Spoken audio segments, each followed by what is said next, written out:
हमें आशा है कि हमारे द्वारा जो भी टॉपिक डिस्कस किया जाता है उसको आप अच्छे से समझ रहे होंगे।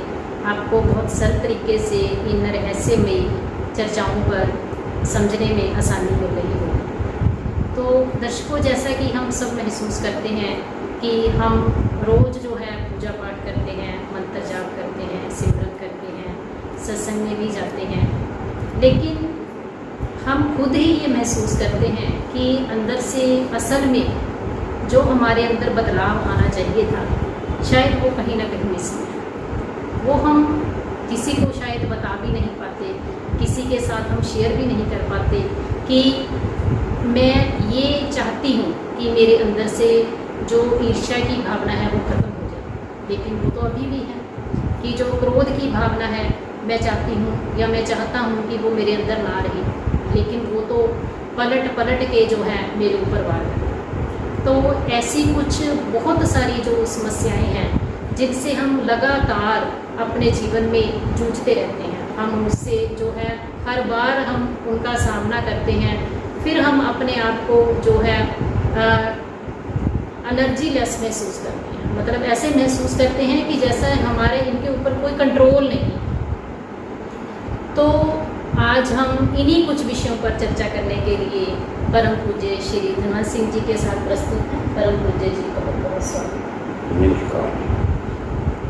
परम पूज्य जी, जैसे कि हम आम इंसान हैं, हम तो ऐसा भी सोच लेते हैं कि जो परमात्मा है, जैसे हम कहते हैं कि परमात्मा के साथ एक चित्रगुप्त है जो हमारे पापों का या पुण्य कर्मों का जो हिसाब किताब लिख रहा है। मतलब ऐसा मैंने सुना है अपनी ज़िंदगी में। तो एक राइटर ने भी लिखा है कि क्या ये जो परमात्मा है, कहते कि वो कोई व्यापारी है, क्या वो ये कहते हैं कि कोई ग्रोसरी वाले शॉपकीपर हैं जो हमारे लेन देन का हिसाब कर रहा है। कि हम कहते हैं कि मैं तो 16 सोमवार के व्रत कर लूँ तो मेरे इतने पाप कम हो जाएंगे, मैं ये सावन का महीना है कि अगर मैं नहा लूँ, इतने तीर्थ पे जाके नहा लूँ तो मेरे पाप कम हो जाएंगे। तो ये जो अलग अलग तरह की जो ऐसी जो चर्चाएं फैली हुई हैं समाज में, जो जिनके ऊपर हम बहुत ज़्यादा विश्वास करते हैं, तो आप इनके बारे में आज हमें कुछ बताएं। बात यह है, इंसान की जो स्टेज पर पहुंचती आत्मा है, इसका पिछला भी सफ़र है जिसमें वो कहा गया कई जन्म पे कीड़ पतंगा। इसकी जो है कीड़े पतंगों से शुरू होती है। कई जन्म गज मीर कुरंगा, कई जन्म पंखी सर्प होयों, कई जन्म हैवर ब्रक जोयों।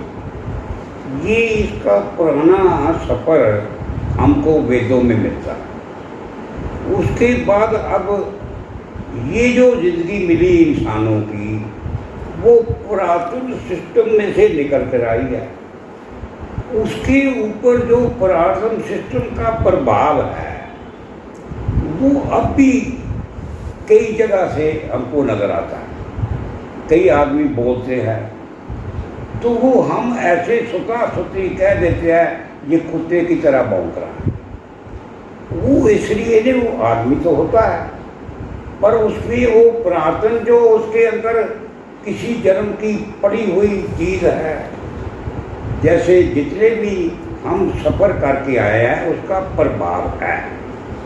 उसके प्रभाव को दूर करने के लिए वो जो एक ऐसी अल्टीमेट हस्ती आती है जो इसमें से वो सब कुछ वाश करती है। इसके वाश करना है, और वाश के ऊपर से लोग कहते हैं कि इसको हमने इसको निशान दे दिया है, हम तीर्थ में जाएंगे, हम किसी खास जगह पर नहाएंगे। वो जो नहाना है वो आपके शरीर को तो साफ कर सकता है, या तो आपके शरीर को तो ठंड ले सकता है, पर बारों धोती तुंबड़ी अंदर विष्ण को उसका साइड इफेक्ट ये होता है। कोई तीर्थ जाकर आता है, उसमें से पुरानी मैल क्या जाती है, उसमें तीर्थ जाने का अहंकार जन्म लेता है, वो उससे भी ज़्यादा खतरनाक है। जैसे कि अगर किसी को मान लो कोई मनोरोग है हाँ। मन का रोग है। अगर हम उसे कहें कि तू नहा ले, क्या नहाने से मनोरोग तो कभी भी नहीं ना ठीक होता। ये जो मानसिक रोग है हाँ जी। वो लोग कहते हैं वैद बुलाया वैद की पकड़ ढोले मां, भोला वैद ना जानी कर करे जे मां। दुनिया में जितनी भी बेसिक तौर पर बीमारियां जन्म लेती हैं अंदर से लेती हैं, और अंदर से जितनी देर इसकी बीमारी नहीं ठीक होती, चाहे आर्थिक है वो उसका भी जन्म मानसिक बीमारी से जाता है। जो आर्थिक है, जो किसी और वजह से हमारे में कमजोरी आती है, वो मानसिक बीमारी से दूर होती है। फिर मानसिक बीमारी को दूर करने के लिए ये झगड़ा ना मस्जिद दा ना मंदिर दा। हम मंदिर में जाते हैं, मस्जिद में जाते हैं, हम इसलिए जाते हैं भी ये जो बीमारियां ठीक हो जाएं। वो ठीक होने की वजह से ये जो धर्म के जो हैं वो मर्द बढ़ता गया जो दवा की। जितनी आप दवा करते हैं वो एक बीमारी तो जाती है और बीमारियां जन्म ले के आती हैं, क्योंकि इंसान 84 लाख जन्मों से जितना भी है इसको बांध कर रखा गया है। वो इसको बांधने की आदत को ये रबी लोगों ने इसको भी आकर इंसानी शरीर में आकर बांध दिया है। जो मुसलमानों ने रोज़े से बांध दिया है, नमाज़ों से 5 वक्त आप नमाज पढ़ें, सुबह की नमाज जैसी होती है शाम को ऐसी होती है। सिखों ने कहा भी सुबह सिखमनी साहब पढ़ो, दोपहर ये पाठ करो, रात को कीर्तन सोड़ा करो। ये जो मूसा ने कहा 10 कमांडमेंट, इसका स्वभाव है, इसको बांधने से ये काम करता है, मगर वो बंधन से मुक्त करने वाली शक्ति नहीं मिली।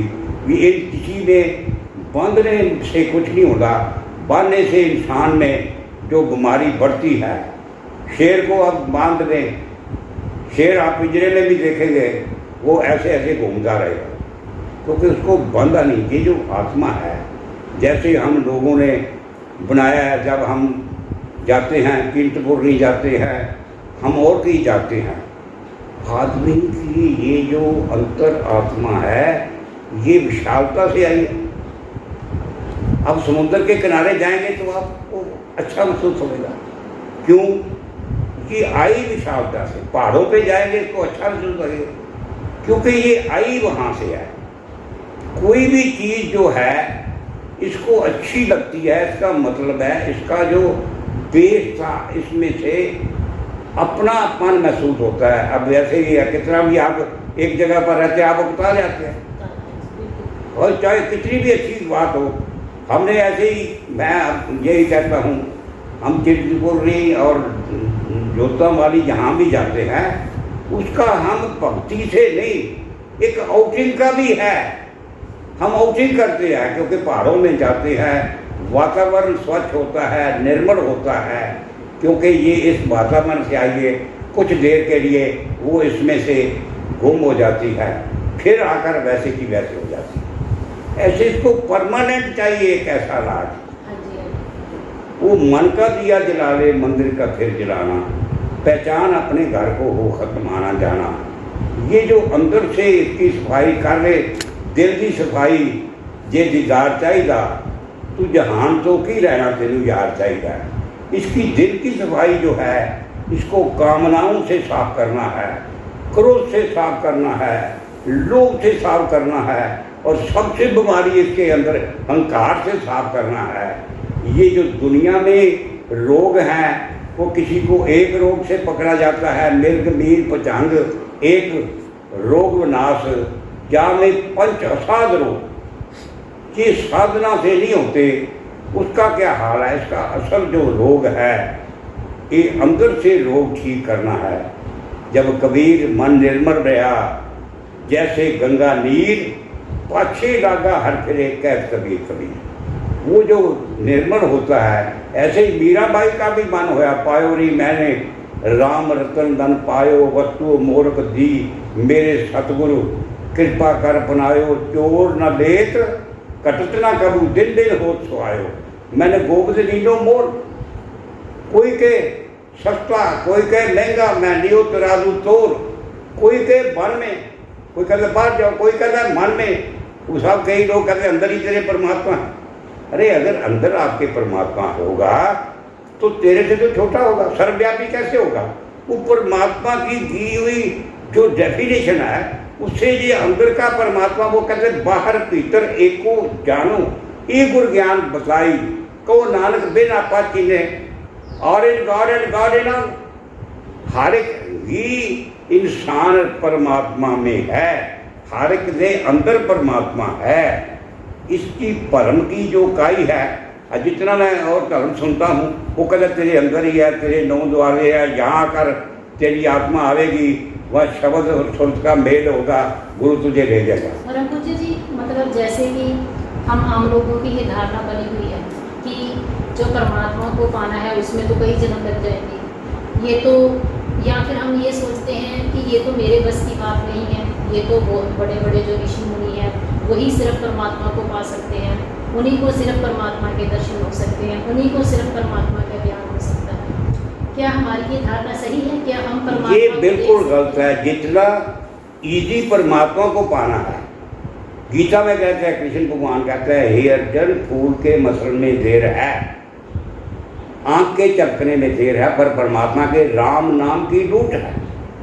जितनी सौखा परमात्मा मिलता है दुनिया में कोई चीज़ सौखी नहीं मिलती।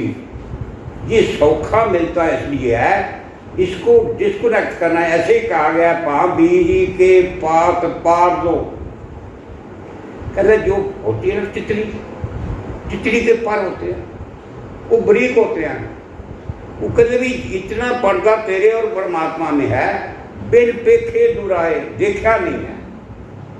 एक ग्रह बसते मिल बात न करते भाई, परमात्मा और आत्मा एक ही जगह पर बैठे हुए हैं, पर क्योंकि उसमें हौमै का पर्दा है, वो हौमै बूझे ता घर सूझे, आप गवाइए तांसो पाइए, हौमै नावे नाल विरोध है, दोए न टिके ठाए। हौमै दीर्घ रोग है, सबसे खतरनाक रोग है, पर दारू भी इसमें है। कहते ये ऐसा ना समझो इसका इलाज नहीं, कृपा करे ये अपनी गुर का शोध कमाए। हौमै को बूझ जाएगा, अहंकार को बूझ जाएगा, तो अहंकार तो इसके अंदर है। एक बार जिन तुम्हें सवारा काल फास्ते, हजरत ईसा कहते हैं मैं सच कहता हूँ, एक बार जो मुझे जान लेगा मैं उसे जाने नहीं दूंगा। हमें छोड़कर कहाँ जाइएगा? परमात्मा जर्रे जर्रे में है, परमात्मा कण कण में है, ज़मीनों में आसमानों में बड़े कुदरत वस्या। इसमें से कोई बार जैसे मछली गुण गोविंद गायो नहीं जन्म कार्थ कीर, तो नानक हर भजमना जय बिद, मछली पानी में से कहाँ जाएगी? इसको पानी का एहसास नहीं है। एहसास उसकी होगा जब इसको पानी से थोड़ी देर के लिए डिस्कनेक्ट कर दें। एक तो इसको एहसास आए, वो जब इसको मुसीबत, प्रभु हम तुमको कब पाते हैं? जब इस दुनिया में एक कागी रह जाते हैं, जब इसके सारे असराए जे आसरे सब डिमॉलिश हो जाते हैं, सब आसे ट्राई करके फेल हो जाते हैं।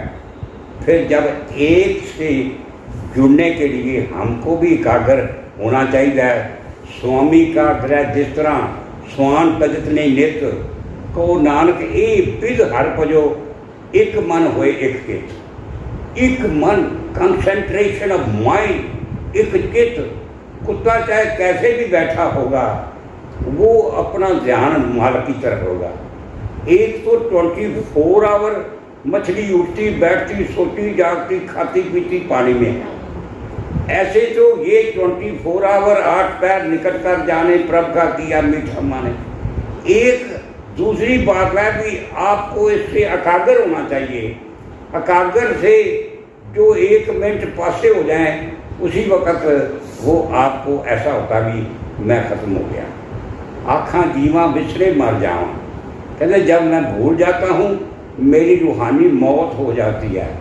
आखन औखा, I am the bread of life. Jesus कहता है मेरे पास आपकी आत्मा की रोटी है, मैं तुम्हारी आत्मा की रोटी दे। I am only the door. अगर आपने मेरे में दाखिल होना है मैं ही एक दर से दरवाज़ा हूँ, गुरु होता है। गुर मेरिया हर मेदा हुई जे सौ चंगा उगवे सूरज चढ़े हज़ार इतने चानन होंदिया। गुरु का मतलब है अंधेरे में से रोशनी देना। जब रोशनी में आ जाते हैं फिर सब क्लियर हो जाता है, अपने आप ही सारी चीज़ें स्पष्ट होनी चाहिए हैं, बंधन भी आपके कट जाते हैं, आपकी सोच में विशालता आ जाती है, हमारे शब्दों में विशालता, आपके कर्म में, और यही इंसान का लक्ष्य है। प्रिय दर्शकों, परम पूज्य जी ने ऐसे हमें संक्षेप में सभी धर्मों का सार समझाया है कि अब हम और कोई भी निशब्द रहकर ही इसे समझ सकते हैं। अब मैं और समय ना लेती हुई परम पूज्य जी का बहुत